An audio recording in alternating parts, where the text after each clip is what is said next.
Esto es Aprendamos Juntos, y hoy vamos a hablar sobre algo fascinante y crucial en la educación, pero que a menudo pasa como desapercibido. No es lo que se enseña, sino justo lo contrario, lo que no se enseña.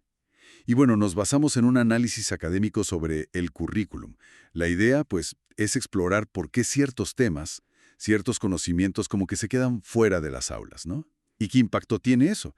Generalmente pensamos en el currículum oficial, lo que está escrito, lo explícito. Claro, lo que viene en los planes de estudio. Exacto. Y a veces, pues, en el famoso currículum oculto, ¿no? Esas lecciones no escritas sobre valores, comportamiento. Pero, ¿qué pasa con lo que simplemente falta? Lo que no está ahí. Justo. Hay un académico, Elliot Eisner, que le llamó a esto el currículum nulo. Y su argumento es potente, la verdad.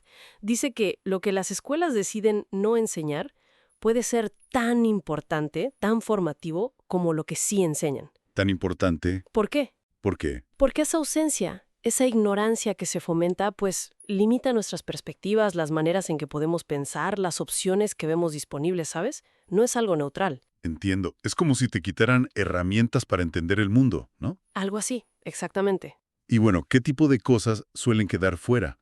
El análisis que tenemos da ejemplos, ¿verdad? Sí, menciona varios. Por ejemplo, culturas que a menudo se silencian o se minimizan. Piensan las culturas infantiles o las juveniles, las de minorías étnicas.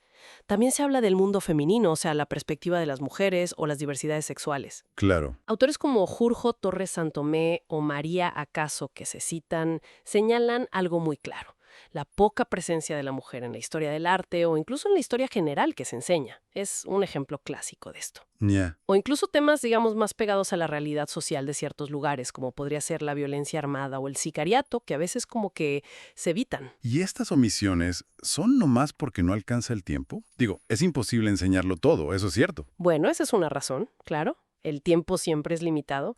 Y también hay razones que llaman epistemológicas. Epistemo, ¿qué?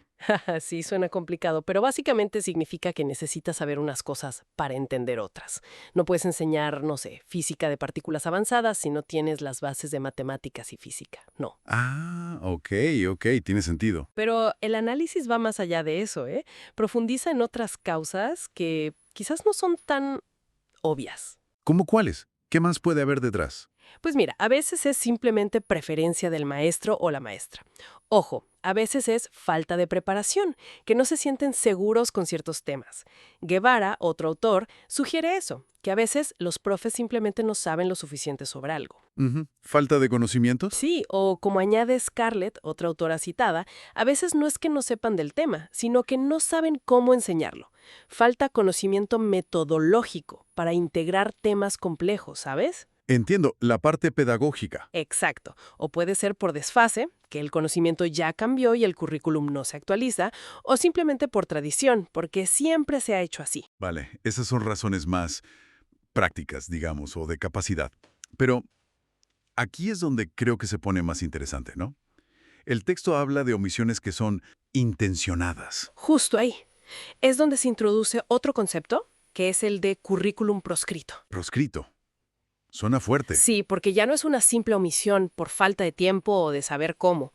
Es literal un destierro, una exclusión deliberada de conocimientos que se consideran problemáticos, inconvenientes o hasta indeseables. ¿Indeseables por qué? ¿Por razones políticas, ideológicas? Exactamente, por razones políticas, ideológicas, morales. Piensa en temas como ciertas discusiones sobre sexualidad o sobre violencia política, violencia de género. O cierta literatura, ¿no? El texto mencionaba algo de eso. Sí, por ejemplo, literatura considerada inapropiada. Daba el ejemplo de Rey y Rey, un cuento infantil sobre diversidad familiar que en algunos lugares ha sido, pues, rechazado. Vaya. O piensa en la literatura erótica o con un claro contenido político en la educación básica. Generalmente, eso está fuera, proscrito. Entonces, no es solo que no quepa, sino que activamente se decide que no debe estar ahí. ¿Y quién decide eso? ¿Quién proscribe? Uf, es complejo. No es una sola entidad. Puede ser el Estado con sus políticas educativas, sus lineamientos. Claro, el gobierno de turno. Puede ser también las editoriales, que deciden qué libros de texto publican y cuáles no. Los propios centros educativos, las escuelas con sus proyectos particulares y sí, también los profesores en su práctica diaria. Teóricos como Apo o Giraud, que se mencionan en el análisis, argumentan que estas exclusiones, estas proscripciones, pues no son neutras.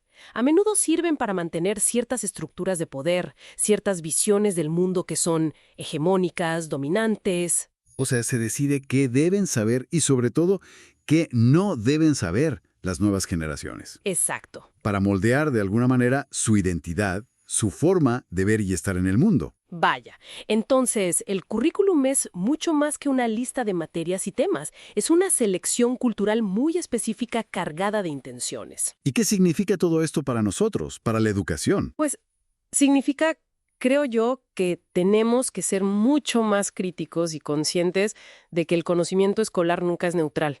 Entender esto del currículum nulo y el proscrito nos da como lentes, ¿no? Para ver cómo se modela nuestro pensamiento. Para ver qué puertas nos abren y cuáles nos cierran. Justo, qué horizontes se nos amplían y cuáles se nos limitan desde la escuela. Y ojo, porque lo que la escuela calla, lo que excluye, a veces lo aprendemos en otros lados, ¿no? En los medios, en internet, con los amigos. Exacto.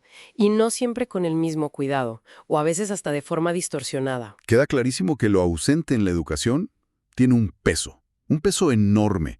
No es un vacío y ya. Para nada, es una ausencia muy significativa. La selección de conocimientos, incluyendo lo que se saca, define identidades, perspectivas, posibilidades. El análisis nos invita justo a eso, a cuestionar no solo lo que se enseña, sino también, y quizás sobre todo, lo que se calla, lo que se destierra del saber escolar. Muy interesante.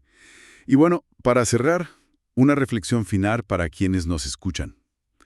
¿Qué temas o conocimientos importantes sienten que pudieron estar proscritos o simplemente ausentes en su propia formación? ¿Y qué impacto creen que pudo tener eso? Da para pensar, ¿no? Bastante. Hasta la próxima. Hasta la próxima.